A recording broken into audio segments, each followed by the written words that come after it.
Okay, we're live. Okay, Hello. welcome. Yeah, welcome to Brown Bag Tuesday. What day is it? March 15th, 2016.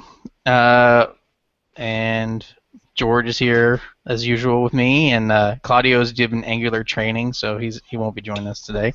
But our guests are Jason and Josh, and they do XCast, and also longtime friends of mine.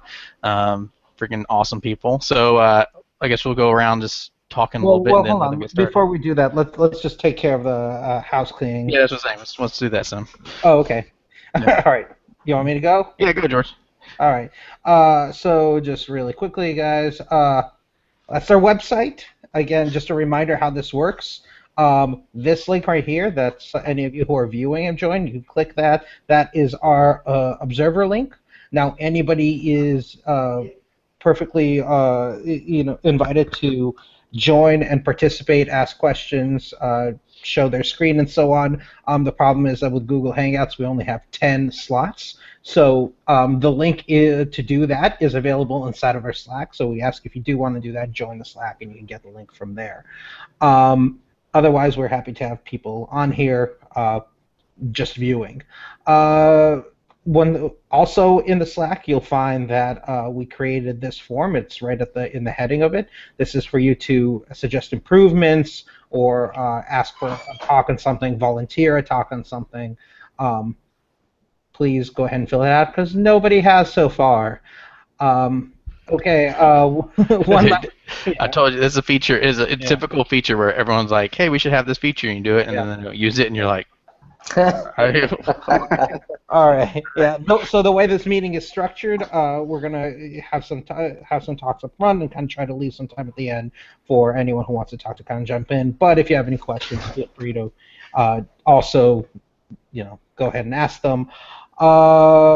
Keep in mind that these meetings are recorded, posted on YouTube, so don't share anything you're under NDA for. And that is it. oh, Is dude." everybody taken? Let me reminder, we need to get like slides like we used to have, where we can like this is the intro slide. Probably put it on the website too. Yeah. Okay. Cover all the Let's do that. basics. We still have those old slides. Cool. Or the was it didn't that Claudia have like a Prezi back Yeah. in the he Which we he's still still have. on the Prezi train because man he I showed him Prezi and he got into that big. Like every time I turn around, there's a Prezi presentation he had. Like, Yeah. let's go over the requirements for this next branch. Yeah. He's like, Prezi like zooms and twists around. You're like, dude, a Word I document would think work. I think I think we all had like a Prezi phase at some point, right? Yeah, exactly. But he stayed on it. Oh, I did a whole thing where I was like coding in Impress.js and everything, and then eventually was like, you know what? Screw it.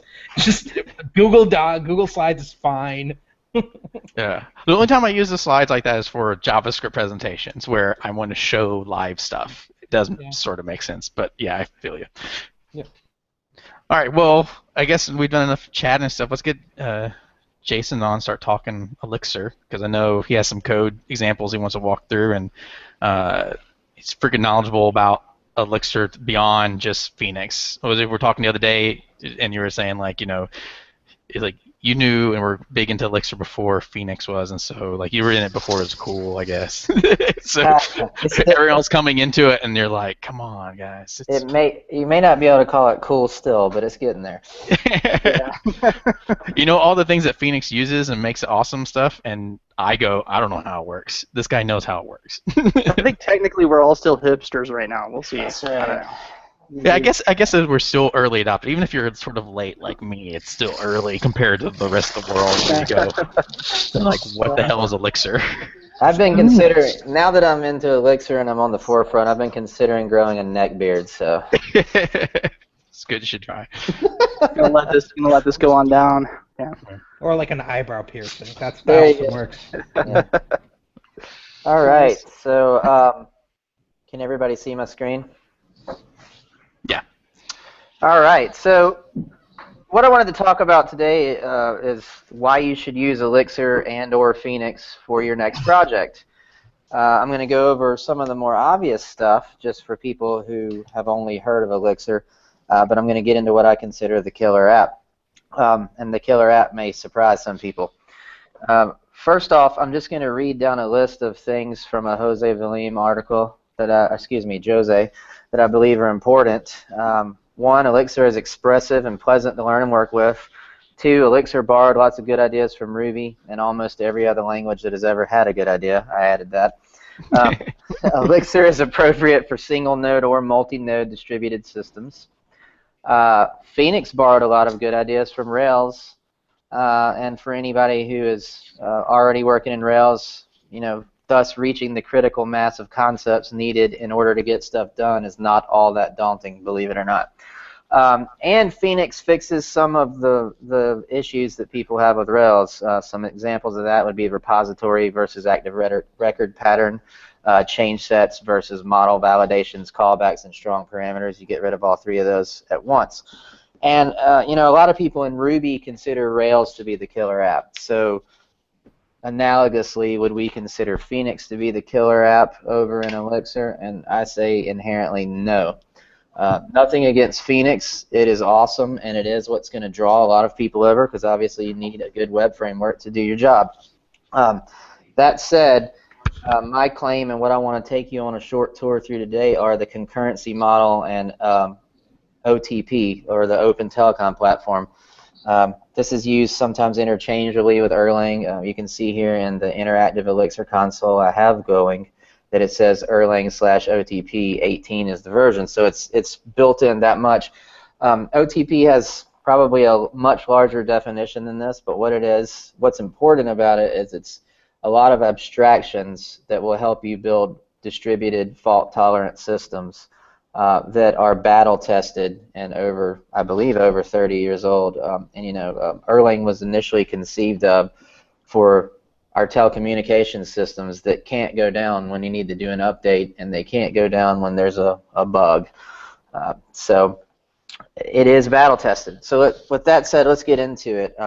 One of the most obvious things about Elixir that it interests everybody is the concurrency model. I can tell you, before I show you an example of a simple process, one of the pitfalls of people considering whether they should use Elixir or Erlang for a project is they're saying, well, I'm not going to have a lot of concurrency, so why do I care about that? But I can tell you that Phoenix, the web framework, is built on top of OTP. It itself is simply an OTP app, and so you, through using the web framework, are already gaining an advantage through using Elixir, which is you're going to take more advantage of your hardware, which means if you've got a startup and you're financing it yourself, you can use smaller servers for longer to serve more people. So I think that's a very important thing that you get for free. So the simplest piece of the concurrency model would be what they consider a process. A process is actually a primitive in Elixir and Erlang, and it is a very lightweight process. You can think of it like a Unix process when you're designing or using it, but you should not think of it as having such a large usage of resources. It's very lightweight. It's almost zero cost to start one up. It uses very little memory until you start packing things into its memory, of course. You have to be careful there. So there are systems that have had millions and millions of processes running on commodity hardware with no problem. So you don't have to be afraid of that. So let's look at, I'm going to look at the simplest version of a process right now. And that's going to be using the spawn function and an anonymous function passed to the spawn function. So here you can see that we output hello, as you would assume that io.puts would do. And it also returned to us a PID. And that was the PID of the process that this code just ran in. We have a process module that has an alive function, so we're going to check and see if that process is still alive, and it's not. The reason this process isn't alive is because once the code executing in a process finishes, it automatically exits. So our code, the anonymous function, all it did was output hello, and then it was done. So this is an anticipated situation. Another interesting situation you have is if you call self, you get the process ID of the process that you're in. So there's the process ID of this actual interactive Elixir terminal. And you can, we can display the process ID of another process that we might run. This time we'll use io.inspect because it's not a string that we're passing to it. You can see there that process ran inside of a process with a PID of 64. All right, so moving right along, let's get a little bit more interesting here and look at running code from modules inside of another process. So here I've created a simple module named processes. There's two functions, one say hello, one say that accepts a parameter message and outputs that. So we'll open up another interactive Elixir console and we'll load up our project by passing a -s mix to it. And now, do the same type thing here, except it's a little bit different this time. You're going to give it name of your module, name of the function you'd like to run, and the list of arguments. Even when that list of arguments is empty, you still have to provide it. We get the same output that we did when I did it with an anonymous function, as we would expect. By the way, I didn't say this, but if anybody has any questions, feel free to interrupt me. I'm going to try and push through this as quickly as I can because we have a time limit. But I'm definitely willing to pause for questions. So let's look at it if we actually pass it a parameter. It does what you would expect there, outputs what we passed to it, and once again it was run in a separate process. So, in order to make this a little more interesting, we will now look at messaging between processes, which is inherently important to our next subject.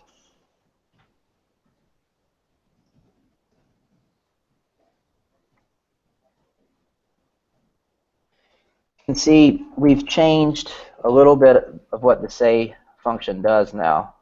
We've put a receive block in here. We've put this tuple with a from and message, and we've told it we want it to output this statement. So the way we would interact with this is we would still spawn it. You always have to start a process, obviously.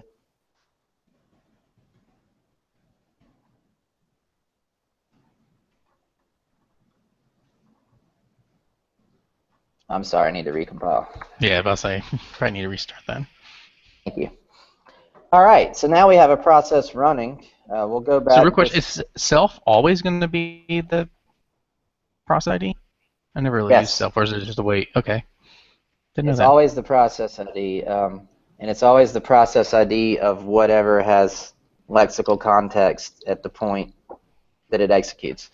Yeah, it was kind of a little difficult for me to get into that mindset outside of, like the JavaScript, what I call the slippery this, where this changes depending on what context you're in. Right. So now Jason said lexical context. That made me want to pull out my monocle and drink tea because like lexical context. I don't usually use that term. I literally read that this morning when preparing for this, and so it's stuck in my brain. But as long as you all think I'm smarter than you, we're good. Yeah. Mission accomplished. All right, yeah. Well, I usually don't do that. I'm sorry. I apologize. So anyway, we're back to this process alive, and it is alive because the receive block on line 13 over here is a blocking call. So that stopped execution of this process. So here's an important point where you may say, well, is that using up resources? Is that bad to do? And the answer is, in the Erlang Elixir world, no. Processes are put onto threads by a scheduler that's in the Beam virtual machine, and they are suspended if they take too long to finish what they're doing, or if they finish, obviously, they just go away. So when a process is blocked like this, the scheduler is smart enough to take it off and set it aside until something happens interesting where it needs to put it back on that thread. And the scheduler, just for information of everybody, starts up one thread per core that you have on your machine unless you change some settings to allow it to only do less than that. So now we're going to want to send a message to this process that we started in order to get it to output the statement over to the right on line 15. And the way you do that is the send function.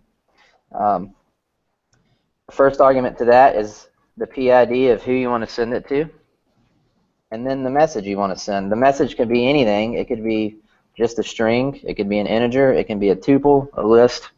There are no limitations there that I know of, but that doesn't mean much, so don't quote me on that. So the reason why we're sending a tuple is if you look over on line 14, the only pattern that I've put here that this receive block will match on is a tuple that's a two-position tuple. And we're sending it a two-position tuple. So here you can see in the console that it actually outputs the statement I asked it to. And then we also get returned the message that we sent. And that's just how that's how the send function works, so you can ignore that. But let's now check and see if our process is alive still. Wait, so self in your console, that's the console itself is an Erlang process? That's correct. Yeah, okay. All right, so we've just checked our process to see if it is alive, and it isn't. And so you may say, well, of what value is receiving a message if you're not still alive? Of little value. You could probably have just made it a normal function call like it did, but I left out an important part of this if you want to keep the process alive on purpose to demonstrate this.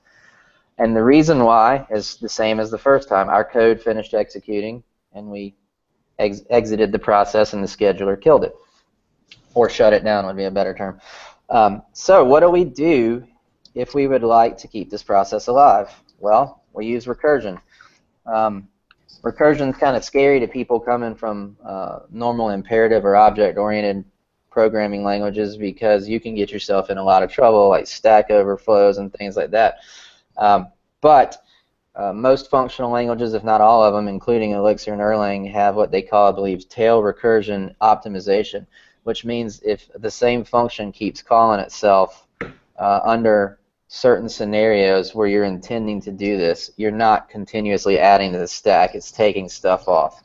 And this in Elixir and Erlang is how we iterate and do a lot of other things that you see done other ways in non-functional languages. So, yeah, sorry to interrupt, but correct me if I'm wrong, Jason, but I think the scenario in which tail call optimization would apply would be if the function calls itself in every exit point, essentially. Yes. Okay. And in this case, that would be true, but thank you for adding that. As long That's as definitely true. Yeah, so whatever that function does, you know, it can have as many branches or whatever as you want, but as long as it always calls itself at the end of it, then tail call optimization will apply. Right. All right, so now we're going to do the same thing again. We want to start up our process. This is something you always have to do. And I like to use analogs when I think about things, especially when I'm learning something new. And a lot of the analogs that you can use are in the way we design systems today with microservices. You have the network as the communication layer. You usually have one or more Unix processes that are working together to get something done. For all you Windows people, Windows processes. While they're not an exact analog, they're a very good analog to help you in designing and thinking about this. So obviously, if you want to talk and send messages to a process in a microservices architecture or a service-oriented architecture, you would have to start the process. Same thing applies here. So we're starting our process, and obviously it is alive. We want to send it a message, and then we'll check if it's alive, and it is. And that's because we recursed right back into say, and if we send it another message, we're going to see it do it over and over and over. Oh, that's a good pattern. This is a very desirable situation to get into architecting some more complex Elixir applications. All right, moving right along. So what happens, I guess, in that scenario if you didn't send what you say two-factor tuple, and so it didn't pattern match? Okay, yes. Would it just fail and stay alive, or? It would crash, most likely. It would be my guess. Let's see what happens. Let's blow it the hell up. Well, yeah. All right, so that hello is the return statement. So you notice we didn't send anything out. Let's check and see if it's alive. The returns coming up always confuse me. Okay, there you go. Oh, you gotta. You just didn't pattern match, right? Yeah, that's exactly right. So it's still in the mailbox. So your mailbox would fill up, which is a really bad situation. And that's going to be a good positive for a pattern that I'm going to be showing you guys in a few minutes. Yeah, see, I'm so smart. I'm ahead of the game. Thanks for lobbing up that softball. No problem. Although you confused me at first, so you made me look dumb. Well, my lexical context was out of context, so I didn't know what to do. You're right there. All right, let's see here. So I hate typing, guys, so I just made a Git repo that I'm working my way through here. So.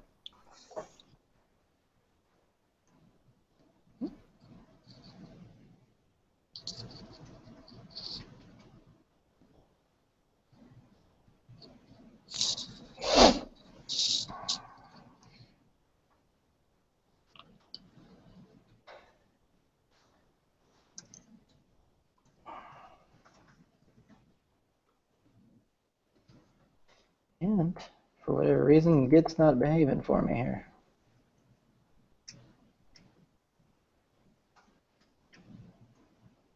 Oh. Yeah, see, I type because I trust my typing skills more than I trust my Git skills. I usually don't, but it looks like I might have made the wrong decision today. I just wasn't listening to Git shouting at me just now, so I should have just listened to it. I'd like to sort of add something, Jason, while you're figuring that out. So we mentioned processes, being kind of a confusing term. Doesn't mean operating system processes. What a lot of people think, spawning millions and millions of processes, that they think that would just be incredibly inefficient. And if they were operating system processes, then sure they would. But like Jason was saying, Erlang processes are very lightweight, and I like to think of Erlang processes like I think of objects in other languages.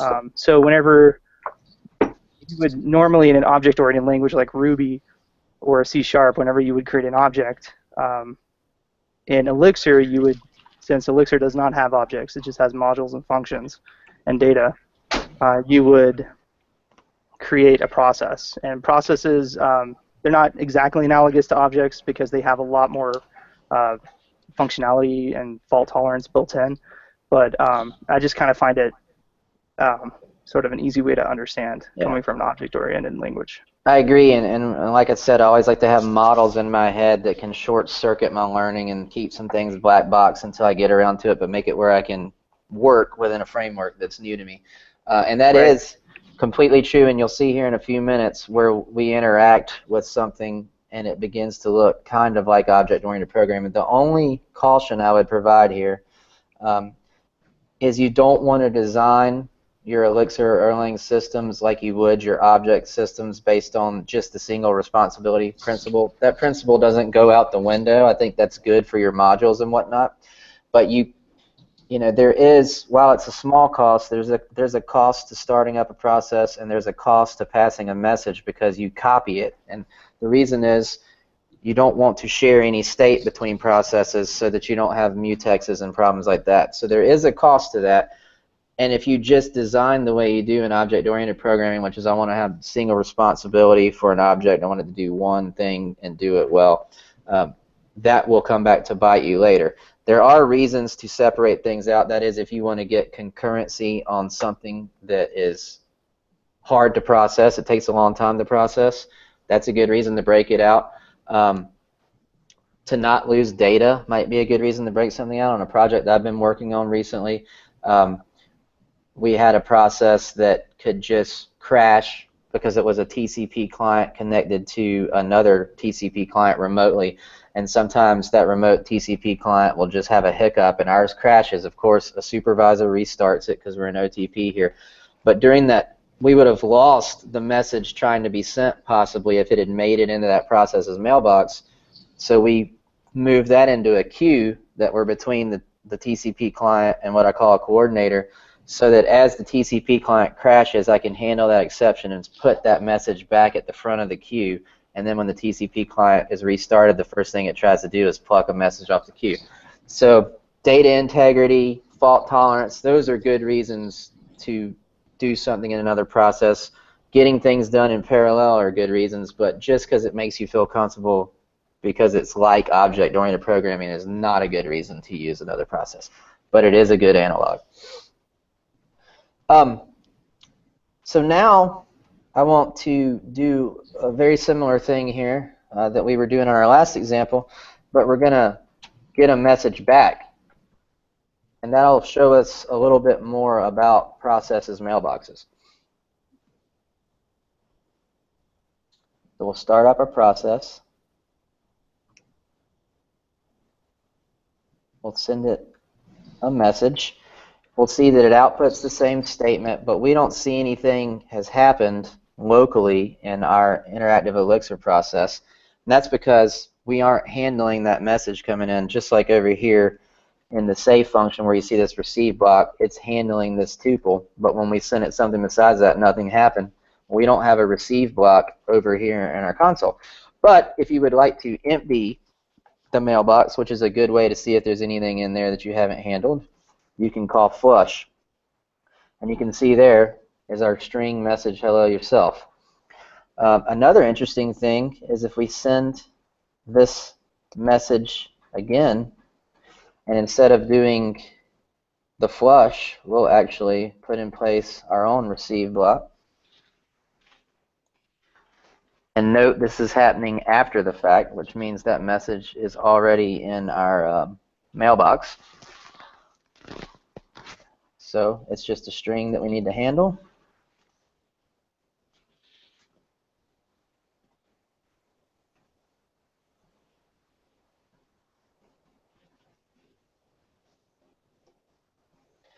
And there we are. We handled the message, and if we flush again, there's nothing in our mailbox. So that's really how the mailbox works. It's a first in, first out queue. Well, mostly it's a first in, first out queue. It can be made to not be that based on what messages you'll handle at a certain point if you're dynamically changing that. But by default, if you're handling every message type that's in it, it's a first in, first out queue. So who manages the mailbox for that? Like who's since the console itself is a process, is it like just the virtual machine that handles the mailbox, or? The mailbox is in the actual process's memory space. So obviously you can fill up your process's memory and eventually fill up the virtual machine's memory if you're not handling all possible messages that are coming to that process, which is one of the things that scares Elixir and Erlang developers. Not that it's hard to avoid, but it's one of those things like, oh, I got to be sure not to do this. So, like, would you flush a lot, just like as a safety first sort of situation? I guess you could have a catch-all on the receive block, and then you could just log out, like received unexpected message, and then just have a log. And that's just good practice. Anyway, you want to have good logging on pretty much any production system, but that would be one way to do it. On the other hand, that forces you to go and look at the logs, and so you may not know that there's a problem unless you explicitly look at the logs. And then also, if you're logging it out, unless you have a good log rotation system, you may end up filling up your disk, and that would suck as well. So, right. So any way you look at it, you have to guard against unexpected messages. And over to the right here, I have implemented what Josh was talking about. You can see down here at the bottom I just used any, so we'll match on anything and we'll just output, like you said, received unexpected message, or we need to inspect it since it can be anything instead of expecting it to implement what can be turned into a string, because that will be a failure point for us. So if we send our original message, it does what it was originally doing, but if we just send it a string, we say received unexpected message hello. If we send it an integer, actually it did not handle the integer, and I can't explain that. Did you recompile? I did not. Does that mean I suck? No. A shot. Yeah, there you go. Cool. So, that's right, since I didn't recompile after I added the inspect any, and what that did for us was cause an error situation, probably crashed our process and restarted it. And I would go as far as to say that that's a best practice, just to always have a catch-all at the end that does something meaningful. Yes, if you are using... I can't think of any situation where you'd want to just have your mailbox fill up. That's right. If you are using this pattern, which I claim you're going to use it a whole lot less than you think you will. Right. For reasons that we're about to get to, then you would definitely want to do this. So let's move along here because time is fleeting. There is a much more robust tool to handle all of this, and that's what you're going to get into next. Or very soon thereafter. It has a very uninspiring name. All right, so taking what we were just doing one step further in order to get a good mental model for where we're going next, I have implemented as a process here a process that's just going to handle a queue for us. We're going to use the built-in Erlang queue. You see this atom here, which is also called a symbol in Ruby, but it's called an atom in Erlang. If you have a lowercase atom like this, you're always trying to get to the Erlang library that has the synonymous name. So we're just going to use Erlang's queue, which is a very efficient queue, and we're going to put what I like to think of as almost an API on top of it. I'm just wrapping this in a process, so it's almost like a web service located somewhere. It just happens to be running inside my virtual machine. And it's not using the HTTP protocol, it's using the Erlang messaging protocol, but it's still very much like that. Hence, again, an analog you can think of things on. So our queue is going to be able to handle on-queuing an item. I don't even think people use onQueue anymore, but I do, because I don't know what else to use. We're going to handle what's the size of our queue, and we're going to handle getting the next from our queue. And just as Josh said, we need a good pattern to what happens if you get some unexpected message. We're going to output if we get an unexpected message. All right. By the way, I'm not sure how I get a link to everybody on here. I guess I can just put it into the actual meeting, but I'll share this repo with you. And I've tried to put example usages up here in the module doc at any point so you could actually run through this yourself. All right, so first thing we'll do is start up in a console, and we'll start up our process. And now we're going to send to our process. This is just because we know the API we implemented over there. We want to know the size. All right, nothing happened. And the reason why is that implementation on line 30 is it's going to send us the size back. So let's see. We'll flush our queue. Size is 0 as you would expect, so that's good. Why did we have to send it from? Because it needs to know who it's going to send a message back to. So that's a little bit of housekeeping you have to do. So now let's on-queue our first item.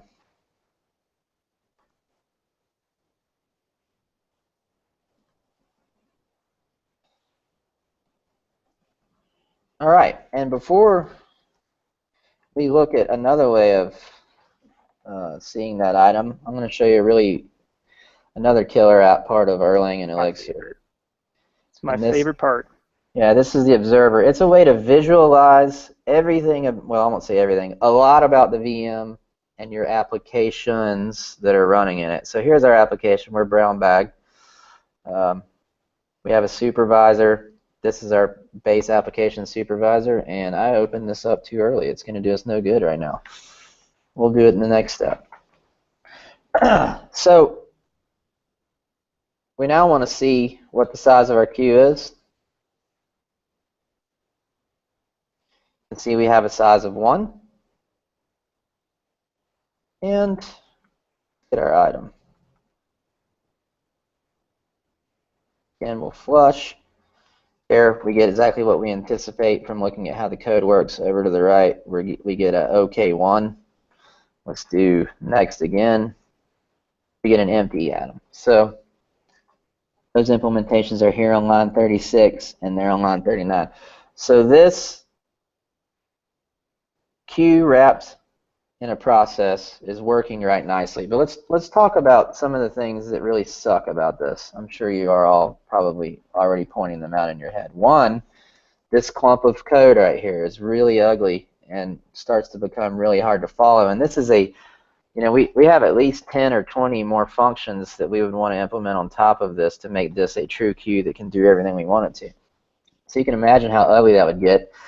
Obviously, you could probably break it out into some functions and make it a little bit prettier, but that's one problem that we're already having. Another problem is I hate having to send this from to it so it can send me information back. That's just housekeeping stuff that would be great if that was hidden from me.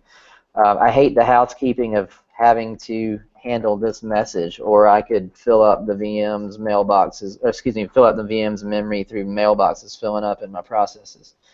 So it would be really great if there were a way to abstract only all of this housekeeping away from ourselves and only implement the necessary pieces, our business logic. It'd be easier to read, it'd be easier to reason about, all of the above. So let's look at how we do that. And this is where we're going to introduce our first true OTP concept, which is the GEN server. Stands for generic server, and it literally means what it says. It is the generic pieces of a server. And what is a server? It's a process that you can start. It'll wait until it receives some instruction, a message. It'll do some processing and possibly send the message back or forward a message on. Well, that's exactly what we're dealing with here. We have a process that we're going to start that will go into a waiting state until it receives some message, and then it will do something and possibly send you a message back. So that's why they use the term generic server. It's not for creating server apps. It's for creating generic server processes within your application. So let's look at our next step along the way here.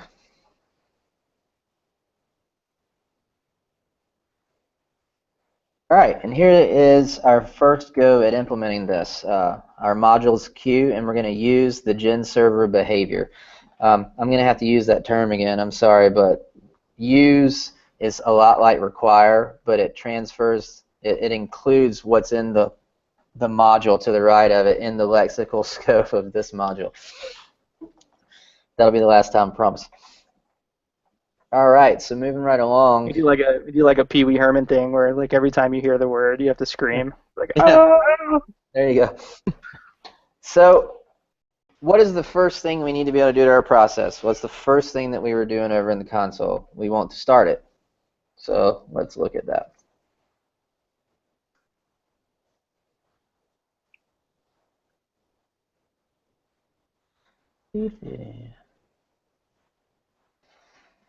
All right, so here's our first piece of our public API. By public and private, I don't necessarily mean that we're going to define our private API as totally protected, but our public API is going to be a nicer API for people to use. So this is the first piece of our API. So this is the first piece of our API. This is the start link function. Linking is a concept we're not getting into today, but what it basically means is the process that starts this gets a message when the process that's been started exits with a reason.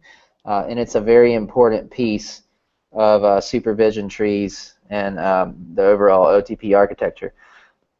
So And that's another piece of this pattern that's really nice. If you use a gen server and you implement all the callbacks that you have to, you can then start your process in a supervision tree with no more effort. So let's look at this in the console now. We actually do a queue, and we'll start link. I gave it some optional arguments for the args and the ops, so we're just going to ignore those for now. And you can see here you get a tuple back that's OK, and you get a process ID. So obviously if you wanted to interact with it, excuse me, you could use pattern matching to get access to that process ID and use it later. But in order to do anything, we need to move forward with some implementation.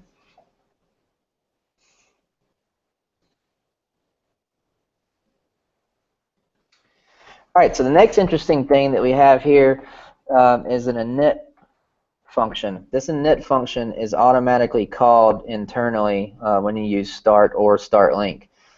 It's going to pass these same exact args that are passed in as parameters to start link to your init function. We're not going to use them right now, so I'm ignoring them by putting this underscore before them. That's an Elixir accepted practice, and you'll actually get a compiler warning if you're not using it, which is why we're doing it.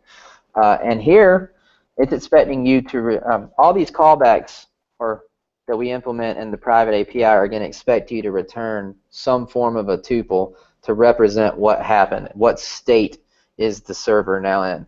The init function, if everything goes OK, is expecting a tuple that starts with OK and then returns the state, which is much like the state of an object, which is where this gen server pattern, which is also called the actor model, begins to look a whole lot like objects, instances of classes that Josh was noting earlier. This state can be anything, but it has to be one thing. If you have a very simple gen server, I've seen people just use tuples, and that's kind of like remembering the order of parameters in a function. We know how hard that can get. And what does Ruby provide us in that sense? We have named parameters. We can also use a hash. Well, here we're using a map, which is analogous to a hash from Ruby in Elixir. And we're going to tell it that this is our queue, and we're starting up our queue, or getting ourselves, I don't want to say an instance, it's probably starting another process, but I don't know the implementation details of that. So let's compare it to when we did it here. This would be this step. I created some state, and I sent it into our loop. Well, that's exactly what we're doing here. We're getting our startup state, and then we're returning back from our callback that the gen server behavior expects us to implement, and now it goes into a loop, much like you see here, where we go into the loop and it does a receive do. It's not exactly like this, but it's close enough that you can use this as a mental model. And by the way, just in case this escaped anybody, we're going to re-implement this exact queue as a gen server. So moving along to the next step. Well, this is a good place to show you the observer, actually. So we're going to start us up this process, and then we'll go into the observer. And this observer comes built in. I mean, you don't have to load any dependencies or anything. It just, you can pop it open at any time, and it is awesome. Yes, and it's well documented what ports and it works on, so you can actually open up your production app to have your observer on your local dev machine or on some dev machine that's inside your infrastructure, able to observe your production app, which when debugging things can become very invaluable. So we'll go over to the processes here and see if we can find our process. See here, PID's 108, so we sort by the PID.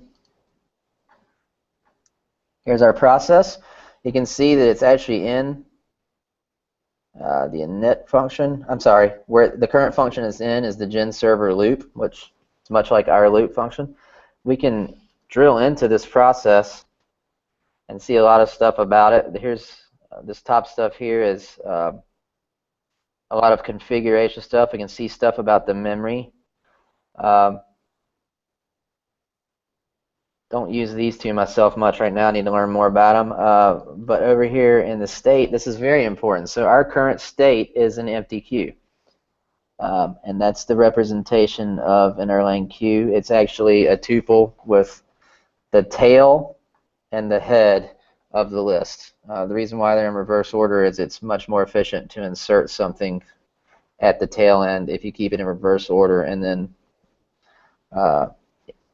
reverse it right before you want to return something.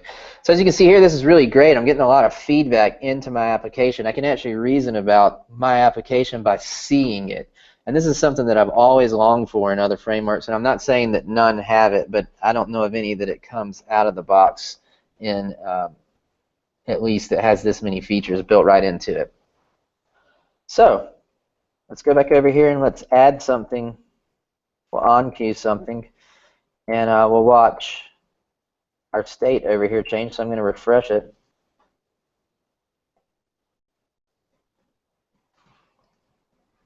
Did I do something wrong? Oh, do you have it? Do you need to recompile again, or do you have No, I don't. on-queue actually implemented? Yeah, you're right. I'm thinking we're in our old process, so we'll move along and get to that next step. Covering a lot here, so I'm kind of, my head's spinning. Sure, some other people's heads are spinning too. All right. Well, you're like describing the old magic. like this is how Phoenix and Elixir old magic works. We are entering the arcane library of OTP.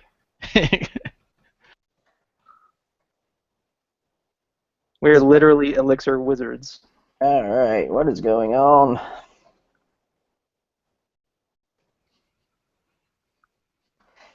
I always tell people, like, I think of programming like casting magic spells. You know, they're always like some people are like, programming's so boring, and I'm like, no, I think it's literally like casting magic spells. Like, you can make computers do anything you want them to do. Yes. And it's language too. And like you have to say the right words. Except for any of the things that people would want magic spells for. Yeah. You can't do any of I was those. like, who are you persuading that is a persuasive argument? Like, I wasn't into programming. It's like casting magic. Oh, okay. Yeah. I'm into magic. Yeah. Very true. I've All read right. Harry Potter. Yeah. So our next step here, we're going to implement inside of our private API is the ability to on-queue an item.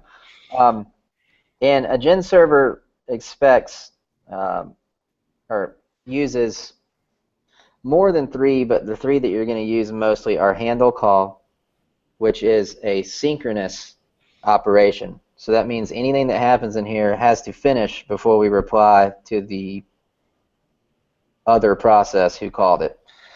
Handle cast, which is an asynchronous operation, which means whatever happens in it, the process who called into it will be returned and allowed to move forward, so you're not blocking. So that's very important to know which one you want to do. And then there's the handle info, which will handle any other message that's not specifically a call or a cast. And we'll get into all these. I want to know that my item was on-queued, so I'm going to make it a synchronous operation, so we implemented it as a handle call. I just want to note, as far as getting into these, we've only got 11 minutes left in the hour. Oh, no. Yeah. I was like, you're getting into 5 minutes. That's ugly. Well, we'll at least see if we can get Yeah. the next couple pieces done. So now we have the genserver.call. Well, we need to start up the process first. So we have a PED.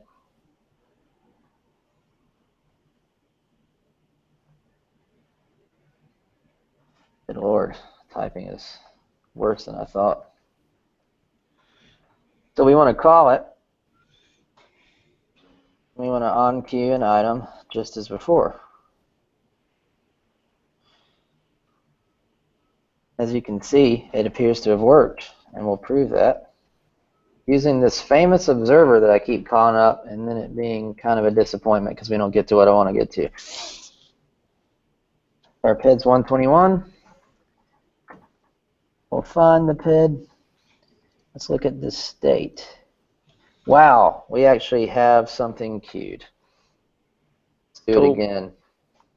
Yay, magic missile worked. You can see we've updated our state every time we do this. So the observer is invaluable. I can't even describe how much this helps me in my day-to-day work. All right, so moving right along. One thing that's not good here is it kind of sucks that we're going to make the users of this process or module have to know about the fact that it's a gen server and all this ugly stuff. Wouldn't it be nice if we didn't have to do that? And you don't have to do that. That's the good news.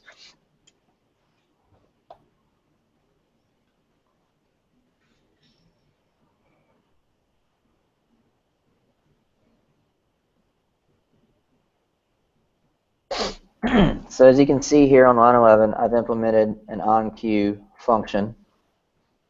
It accepts a PID, or I like to use it as though it were an object that's passed into the queue because the PID is a queue, and the item, and then it calls the gen server call that we were making over in our console earlier. So it makes it much nicer experience to interact with. We always have to start it.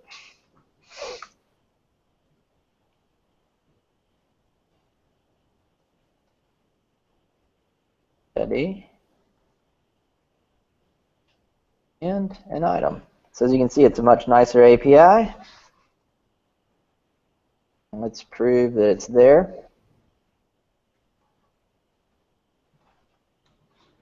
PID's 109.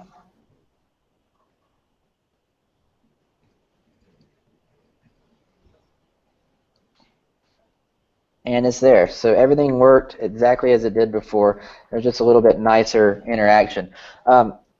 Even more important than that interaction is if an error happens and you're using the private API, so in other words, I use the gen server call, the stack trace will be coming from the wrong process, which can give you a red herring for a little while. So having this public API where the gen server call is actually happening inside of the gen server process will isolate your problem much better in the stack trace. So I think this is a very important pattern to use. So let's do a little wrap up on some stuff, so since we have some time, and discuss, like, okay, we're talking gen servers and processes, and so if you're first coming into Elixir or Phoenix, you might be like, why is this important? And so kind of discuss, like, how does this fit in with OTP and Phoenix, and like, why has it worked that way? Sure. Well, obviously, in architecting any system in Elixir or Erlang, you're going to utilize at least one process and probably more. I know that Phoenix has a connection acceptor that is a process, and then every single request that comes in spins off its own process to respond to that request in, and the connection acceptor can get back to accepting connections so that your TCP stack doesn't fill up. So this is one reason why it can accept so many requests per second. That's exactly right, because that connection acceptor is a single-purpose gen server that's only responsible for that and then farming the work out. So it's a, you can think of that connection acceptor process as being a lot like a load balancer in a regularly architected web server, web app. I think you guys skipped a part about how many connections it can accept. Like, that's not necessarily something everyone knows, or why that's important, or what's the big deal there is. You talking about in Phoenix? Well, I don't know. Is it a broader thing than what you're talking about? Because that's the context I know about it in. No. I was just that's the only context I'd heard about it in, and I can't remember offhand. It was something ridiculous how many channels they had running in a Phoenix app. I think you know better than I, Josh. I've heard a couple of different instances. The first one I can recall is WhatsApp had one server. It was a beefy server, but they were running something like just millions and millions of real-time chat stuff on it. I think that was pure Erlang, but Elixir uses the same stuff, and so Phoenix. There's a popular GitHub repo called the Phoenix Showdown, I believe. Yeah. That has benchmarks where they compared it against other web frameworks that are comparable, and it performed, I think, at the very, very top of that. And it was something like millions of requests per second. Yeah, I know that Erlang has been used to implement a chat server that had 6 million simultaneous clients running in their own processes on a single commodity server, and I believe the metric that we've been talking about with Phoenix channels is either 12 or 24 million. It was something ridiculous, and that was on a PG server. We'll paste the link to that repo so you can look at it in more detail. It's really good. Yeah, they compared it against like Go and Java and other popular web frameworks, of course, Rails. Yeah. So back to the Gen server, why it is an important pattern in OTP. Well, first, if you implement your business logic in the Gen server pattern, you're going to be able to put it in a supervision tree, which means supervisors can restart it when it crashes and do other neat things with it that we won't get into today. You're going to have lots of long-running requests in your app. You might have workers that you start up. I wrote a worker library called Conquer, spelled with Q in it, so CONQUEUER, and it uses the Gen server pattern. You implement your business logic for a worker in the Gen server, and then it starts up a pool of those, and that's an important process for having parallelization. Another app that I have here at Iberon was a synchronous API and fronting an asynchronous service where you basically send the request, a query, and you can get literally for hours information back.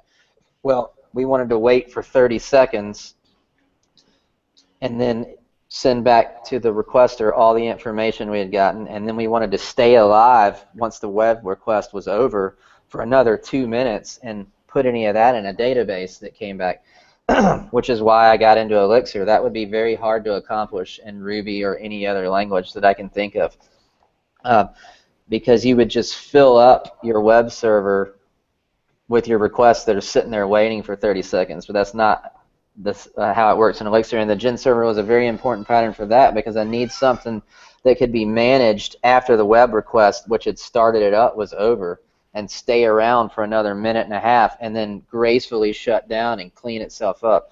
You had to use an OTP pattern in order to accomplish that. You couldn't have done it with the processes. And I wanted it to be robust and handle known error situations. Well, when you use the Gen server, that's all built into the piece that you can't see, so it protects you from yourself in a lot of cases. I guess I'll end it at that. There's a lot more to learn about it, and I would definitely be willing to come back at a later date and maybe continue from this point. Well, do you have something where you share some of this code and people can go on and like watch you do things? Absolutely, absolutely. If only we did. Yeah. Yeah. So Jason and Josh both do XCast, EXCast. Why don't you go to the website? Since you're our screen sharing, Jason. And one of the topics they do cover is Gen servers, but they also cover moving from Rails to Phoenix, and they have several other series about pushing things to production. So today's meeting was basically this processes and messaging plus a simple service coordinator added together with a little bit of sugar on top. So you're welcome to come here. You can look at our series, Demystifying the Gen server,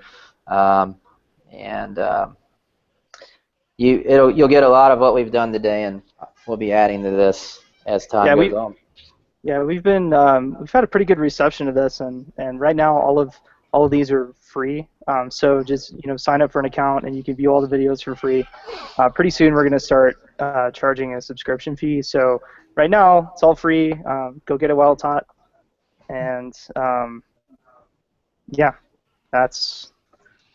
I would say we're trying to be like the Railscast for Elixir, in that we Railscast like covered both Ruby and Rails, but we're gonna start focusing a lot more on Phoenix as well because there's a lot of interest there. Well, there you go. Thanks guys for coming out and talking and sharing this stuff. It's getting down and dirty into the core of Elixir, which I'm still shipping stuff with Phoenix in terms of like I need to get things done, but I see these terms pop up and I'm like, I'm not sure what these things do. So demystifying these things is important so you understand how it works underneath the covers. Yeah, and I would just like to encourage people that Elixir is not too heavy for anything you want to do. People are building CLI apps in it. People are building OTP apps in it. People are building web apps in it. And the wonderful thing about it is that you can already set things up where it's easy to refactor to a microservices architecture because internal to the VM, they encourage that kind of architecture anyway, which makes it easier at a later date. And you know, you can avoid bringing extra things on like Redis and memcached because I can just spin my own gen server that is a memcache with a time to live, expiration, and everything. It will literally, once you understand the gen server pattern and a little bit of how the schedule works, you could implement it yourself in 5 minutes and not take on this additional infrastructure that is external and harder to manage. So you just never run into a dead end as you want to grow your app if you start here. And I wake up every single day and I'm amazed again at the new things that I'm learning that are possible. It will literally melt your brain and blow your mind. Literally. Literally. Yes. We are not responsible for brain damage. Right, yeah. You have, All right, guys. you have like a legal agreement on this, right? Yeah, exactly. All right. We'll catch y'all next week for next Virtual Brown Bag, and stay tuned to virtualbrownbag.com. Also, jump on the Slack channel, ask questions, and give us suggestions on next topics, and talk to y'all later. Thanks. Thanks, everyone. Thank you. Bye. All right.